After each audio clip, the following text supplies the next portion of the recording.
Hello friends, welcome to Growing with Creekside. Today we have a very fun video for you. We are going to take a whole garden tour of the gardens around our house. So here we are in our front yard, right in the shade of a lovely tree, I might add.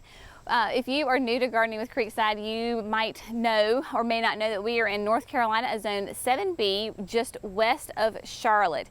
Creekside Nursery is our business that we do fantastic annuals, perennials, have lots of fun, and then of course we get to do lots of landscaping with that. So we're going to go through a garden tour of all the fantastic gardens here at the house because these gardens are not open to the public. We have had people ask us if they can come take a tour of these gardens, but these are at our house and are private. So we thought, what a better way than I can just walk you through here on video and show you all of these wonderful spaces that we have created over the last a lot of years, because we have been in our house almost 18 years.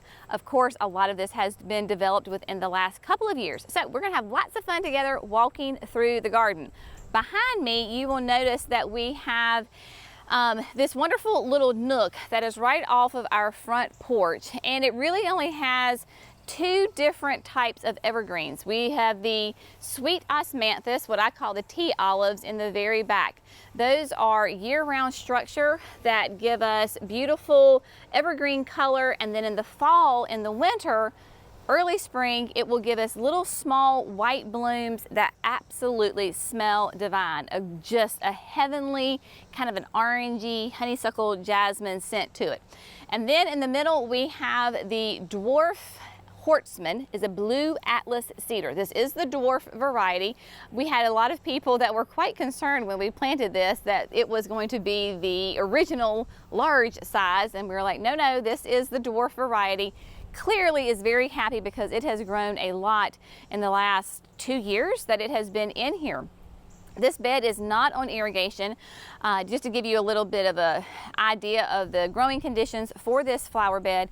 And then I have lots of fun every year filling it with annuals. This year I went with the fantastic Cleome. This is Senorita Rosalita Cleome. I am a huge fan of Cleome. I think it is really underused in the garden. These varieties from Proven Winners, they are thornless, they are sterile, they just attract the pollinators like crazy, and they get huge. So they bring you fantastic height and color into your garden. So we have Senorita Rosalita. Then we have the Rockin' Fuchsia Salvia here in the front that the hummingbirds will just go crazy over and love. And on each side we have it flanked with the Color Blaze Newly Noir Coleus. Wonderful, dark, almost a black color. Loves the sun, can do sun or shade. I have found that it tends to maybe color up a little bit better when it's in the full sun, but I went with this because it is a beautiful contrast to all this green, and then the dark kind of the chocolatey black with the Hortsman is really nice. In the front of our house, we keep it really simple. These are just boxwoods that we have had here, gosh, for 10, 11, 12 years, like a long time. I prune them once a year and they do wonderful. Our hanging baskets, if you've been around us since the spring, you will remember that I did plant our hanging baskets with a mixture of different petunias, supertunias. I wanted to switch things up a little bit, so I brought these hanging baskets from the nursery. All this is in there is the sweet potato vine Medusa. And Medusa is really fun because it really has those heavy serrated lobes on it. Really fun, bright chartreuse green, and it just makes a beautiful cascading habit. They've been here for maybe right at 2 weeks. I have them on, I joke and I say that's the best thing Jerry ever did for me, was to bring irrigation onto my hanging baskets. So there is a dripper that goes into each of those baskets. They get watered twice a day for 20 minutes at a time because this gets hot afternoon sun. We're getting ready to get the sun on it right now, but they're really fun. Caladiums. You know I am a huge fan of caladiums. Here we have just the same caladium in both of the pots. I was trying to remember, you know me, I'm normally a big fan of putting the tags in there, but I forgot which one this is, but it is just a gorgeous one, really pink, that dark green on the edge. Fantastic, again, sun or shade. And then the aqua pot that you were with me when we planted, clearly the wind chimes are going, having lots of fun today. The aqua pot you were with me, the Pegasus begonia is a foliage begonia, nice, huge leaves on this plant, really nice. We've got that contrasted with this beautiful white caladium. Look at that. Don't you love that? You have the same, you just got color and texture. No flowers in this container. Lamian, a beautiful red sweet potato vine, and then the Feather Falls perennial grass.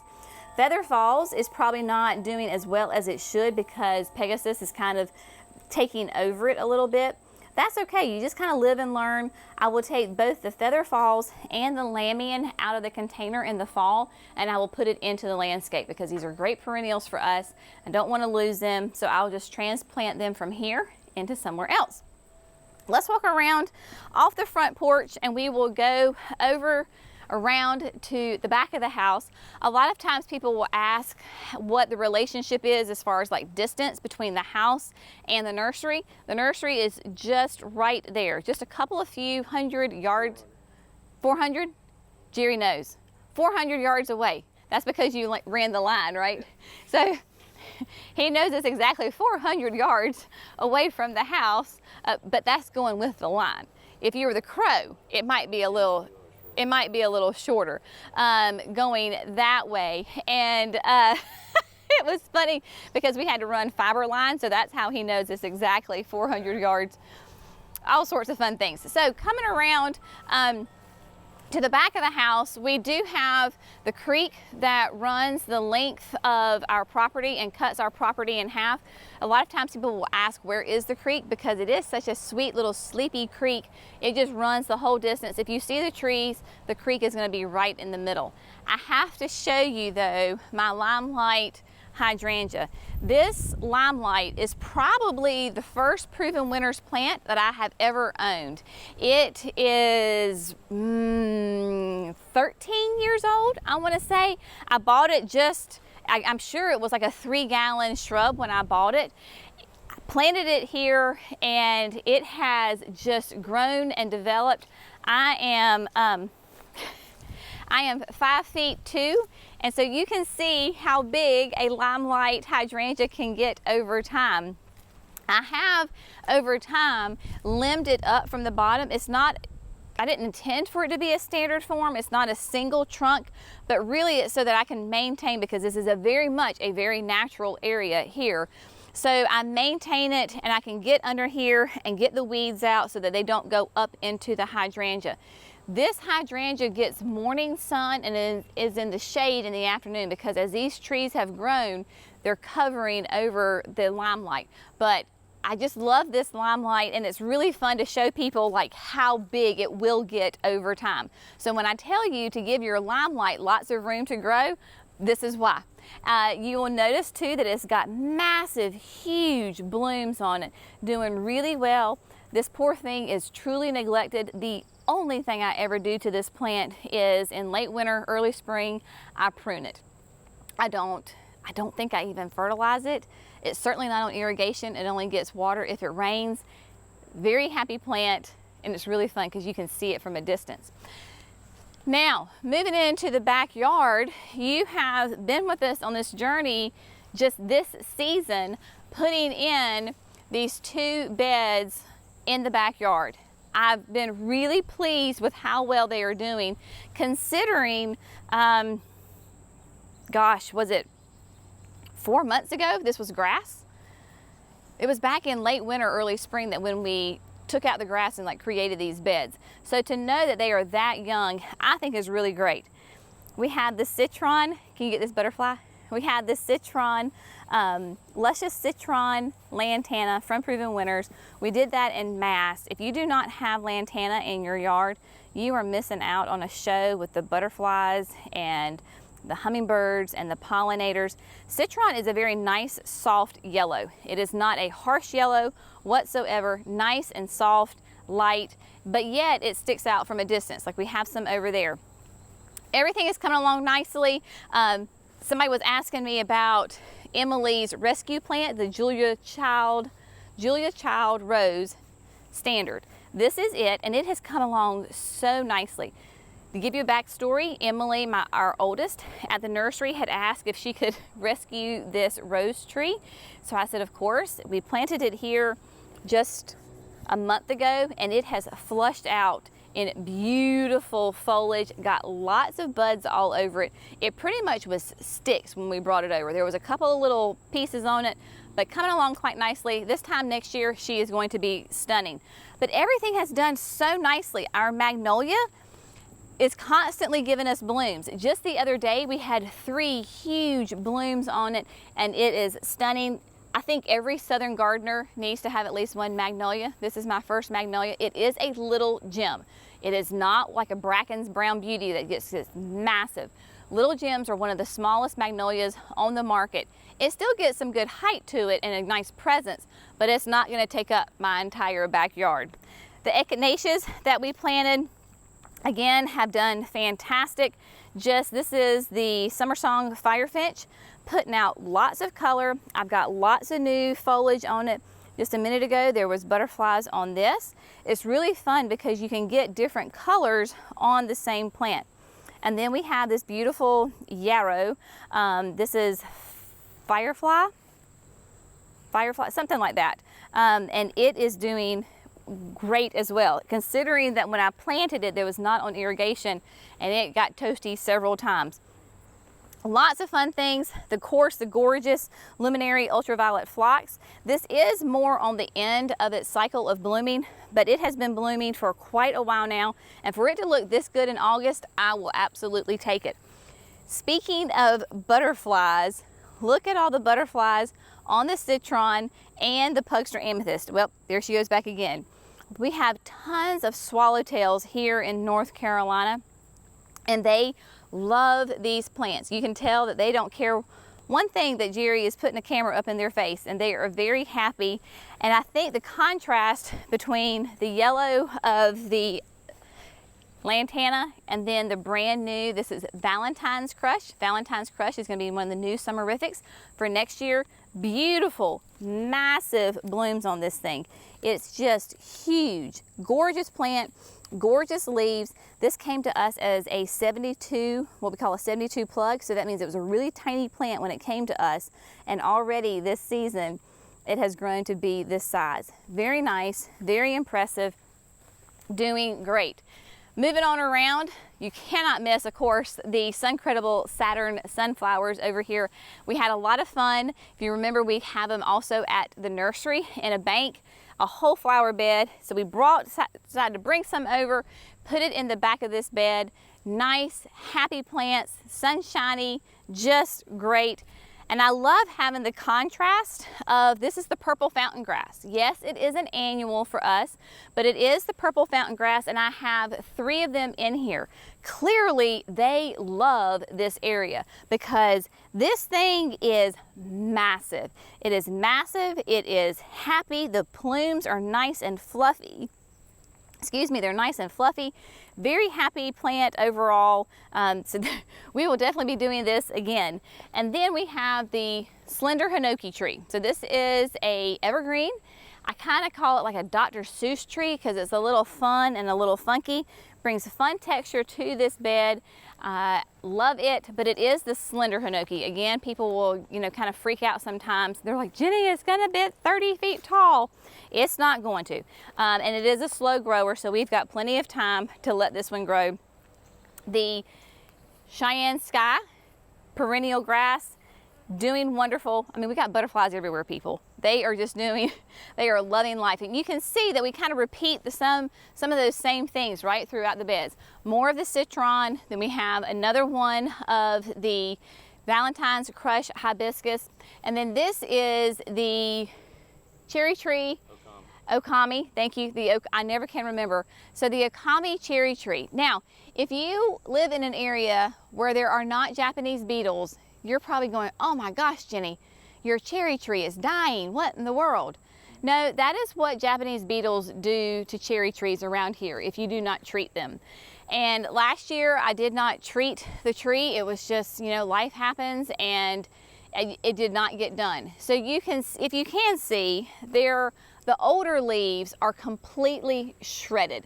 They are lacy. That is all of the work of the Japanese beetles that come in here and just eat the leaves. Will they kill the tree? No. Do they make it look ugly? Yes, they do. But you can also see exactly what new growth I do have, and there is promising new growth on this tree, and this will get treated in the fall with a drench so that the Japanese beetles will not do this again to this tree. We were just in this bed earlier, like within the last week, where I told you about our struggles with the Incredible into the summer here. So those are doing, they're recovering. That whole little bed is recovering. But also the new on the market this coming year in 2023, Summerific Lilac Crush. A beautiful, very soft, pale lilac, lavender, purple color. And these plants again are so happy. They are just performing their heads off. Love this spot and have just been giving me blooms for weeks now, and they just keep on going. I think, okay, they're coming to the end of their, their bloom cycle, but they don't. They just keep on going. So I have been so impressed with this Lilac Crush. Fantastic plant for sure. A lot of you have asked about Little Lime Punch. We are trialing the Little Lime Punch. Not even trialing. We're kind of testing it out. Spring Meadows sent us 3 last year, and so we wanted to see how they would do. Would they turn that flaming red color? Because that's what the deal is with the Little Lime Punch, is that they get a really intense red color. Right now, we do have some pink on them. I have more pink on these than I've ever had on my little limes, but you can also see that I am getting some either burn or just because of our heat. Of course, this gets sun up to sundown, intense heat all day long. You can see this one doesn't have quite as much burn. There's a little bit of brown turning on it. It is on irrigation, but that's the problem for our panicles, is that our nights just still stay so hot and sticky that they don't get cooled down, and that's what these panicles need in order to change their color. Whether it turns that flaming red color or not, I still love this plant, and we will carry it at Creekside because it is just a beautiful plant. Nice tight habit, gorgeous color on it. So I still recommend and love this plant either way. The Japanese maple that we planted is doing great, even though it did take a little bit of a hit from the Japanese beetles. This is a flamethrower, so she is very happy. But look at this. I mean, oh my word. This is playing the blues Salvia. And I don't know if the camera is capturing all of the hundreds of butterflies and pollinators, the bumblebees, the honeybees that are absolutely covering this plant. We planted these as 1 gallons. I believe, I'd have to go back and watch. I want to say maybe there's like 10 plants in here, and I did stagger them. So they're not in a straight row. They're kind of what I call window pane. One's in front, one's back. So it kind of goes this way.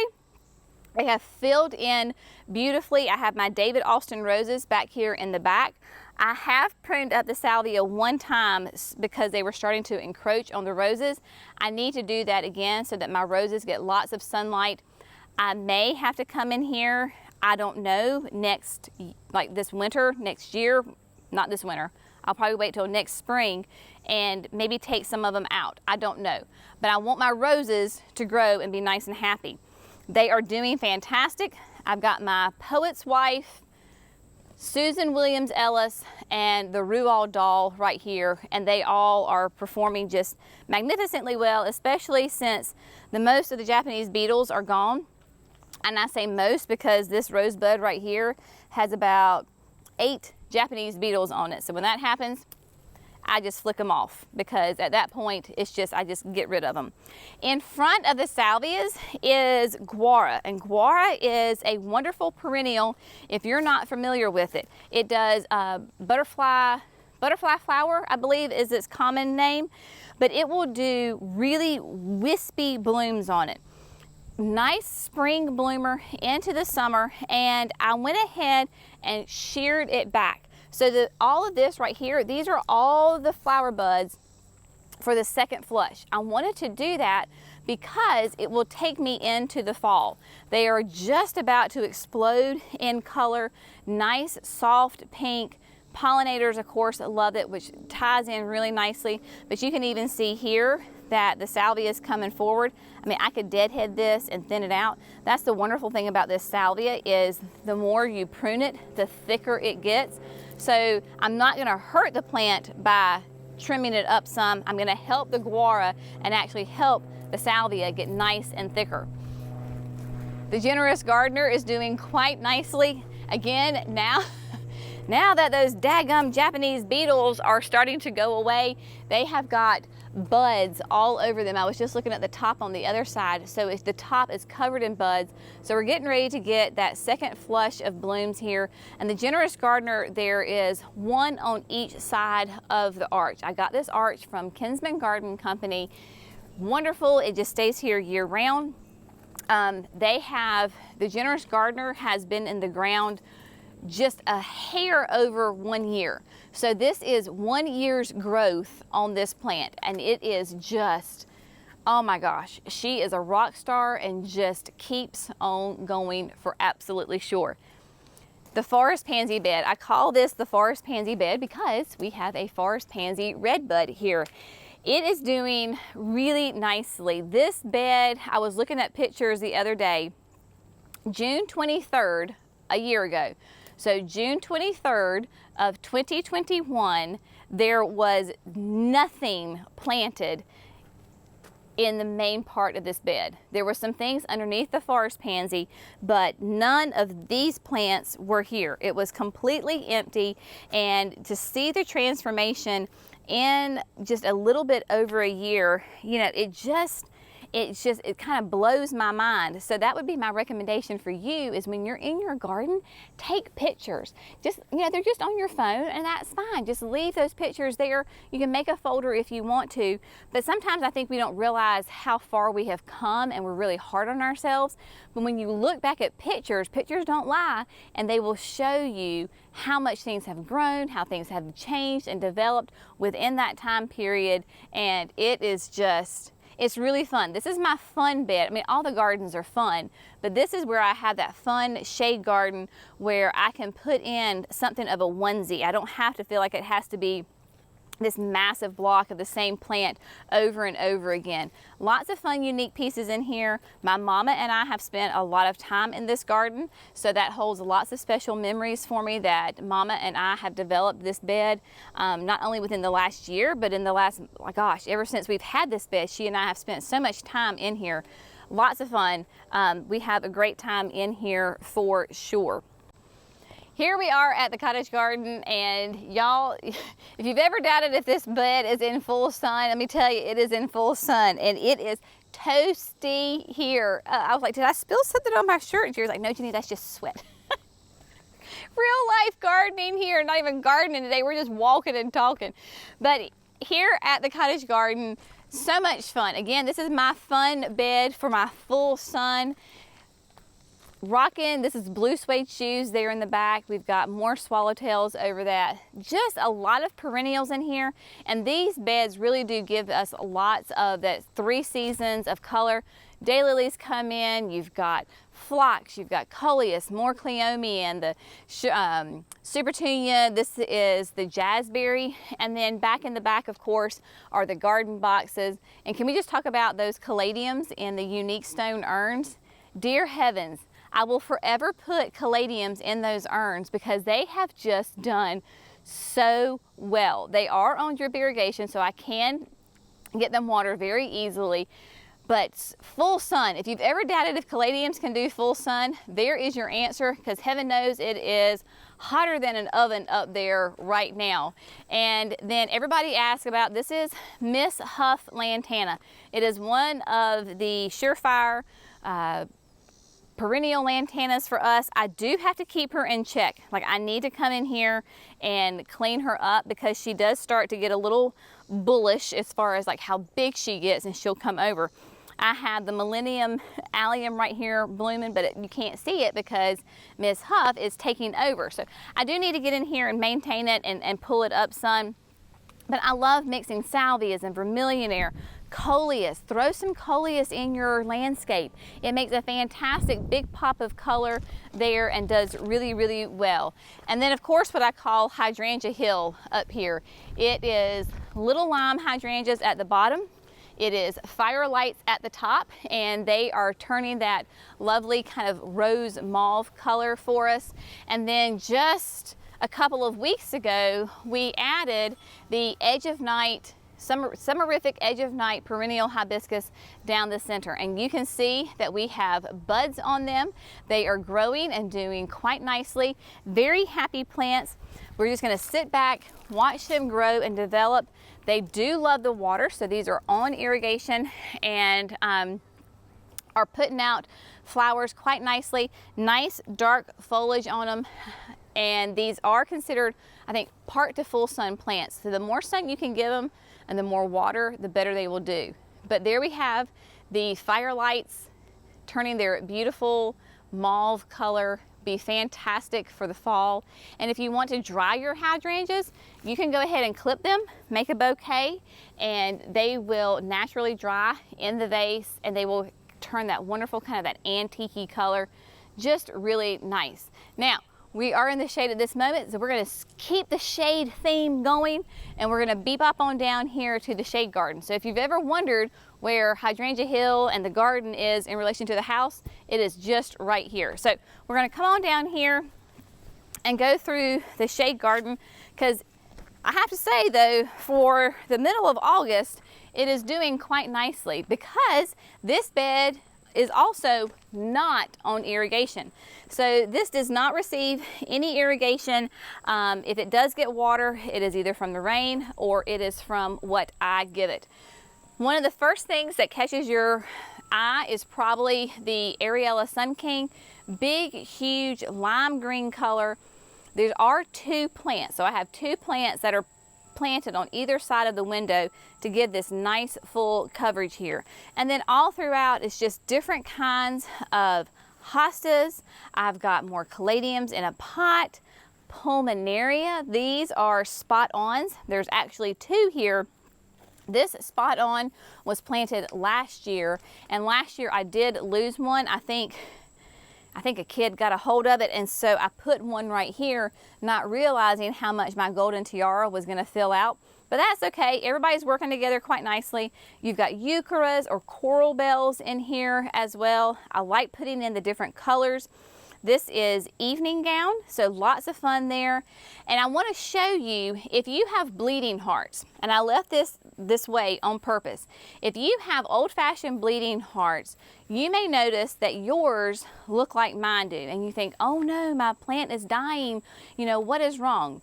It is not dying. Bleeding hearts love the cool temperatures, and when it gets as hot as it is, like it is right now, they begin to go dormant. So what you can do is go ahead and cut them to the ground. I have another one exactly just like this on the other side of the hydrangea, and I cut it down to the ground. So if you have that situation, go ahead and just cut it on down to the ground. It'll be fine. It'll come back in the spring and be very happy. And then of course you have to see the fast flash caladiums in the hay racks, window boxes, whatever you want to call them. Solid, huge, massive color, doing really, really well. I just water it and everybody is very happy.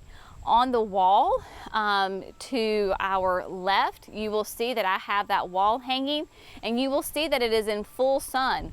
When I shared with you the planting, how I planted this, I talked about that this is a shade container, except it gets like an hour, hour and a half of hot afternoon sun. Well, this is the time, and you can see that that Pegasus is doing just fine, as is the Terenia and the Caladium doing nicely.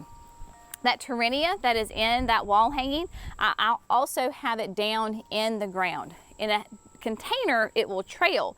In the ground, it acts more like a ground cover. Doing really nicely.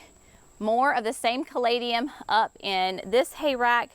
And when you can have that same plant repeated throughout your garden in different areas, it really kind of ties everything together and makes everything really, really nice. This little fun little pocket is relatively new because we took out Franny's hydrangea. She is doing really nicely over there at the pond at the nursery. We put in the white by the gate camellia. She is putting on new growth, which makes me very happy. We have a very happy little cricket over here that is just singing his little heart out. But there's also the Endless Illumination Broalia. That is what this lovely blue purple annual is. It's a fantastic shade annual that will just give you these gorgeous deep purpley blue flowers for all season long. Just wonderful. Now you'll notice that my sun patience, this has just happened within like the last day. Somebody is eating my blooms. So more than likely it is probably snails, well not even snails, or slugs.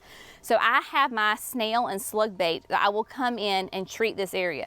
I didn't think I really needed to treat this area. I've been focusing more on my hostas, but that is what that is. So I will come in here with those pellets, treat it. It is an organic solution that only kills the snails and slugs when they eat it. Everything else is just fine. A lot of people have asked me about these cute little mushrooms. These are from a local potter, and it's really fun because they just sit on top. They're not really attached, so you have the stake and then you have the little mushroom cap that just sits there so nicely. So that is to say, get out there and visit your local artist because they have all sorts of fun yard art that you can add to your garden. More caladiums in the ground. Hydrangeas are doing really nicely, still getting more blooms on it, more buds. So we're gonna have a fresh, beautiful set of blooms come out on this. You can see right here, we're starting to show some color. We do have very acidic soil, so most of our hydrangeas, if they are pH dependent, will be that blue purple color, but doing very nicely. And then here we are back at the front porch. So we have come full circle on the flower beds here at the house. I hope that you have found it fun and it puts things into perspective and relationship with one another. It is the middle of August. Clearly we're glistening just a little bit. There is no good time to do a garden tour in August, I don't think, because in the morning it's still sticky, and sometimes at night it can even be stickier than it is in the morning. And then we're at this time of year where we're getting those pop-up thunderstorms. So you can't say, oh, well, we're gonna do that tonight, because then you could get a monsoon, and well, there goes that. So Jerry and I just said, you know what, we're gonna do this video because we have the time and we are out here. So hopefully it has been fun, informative. Stay tuned because Jerry is gonna throw up the drone hopefully tonight if no storms come up, to get some good shots and perspective to give you the big picture of everything. As always, we appreciate you here at Gardening with Creekside. Y'all are fantastic. Thank you for all your love and support. The wind chimes start on cue. We'll see you in the next video. Bye, friends.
you.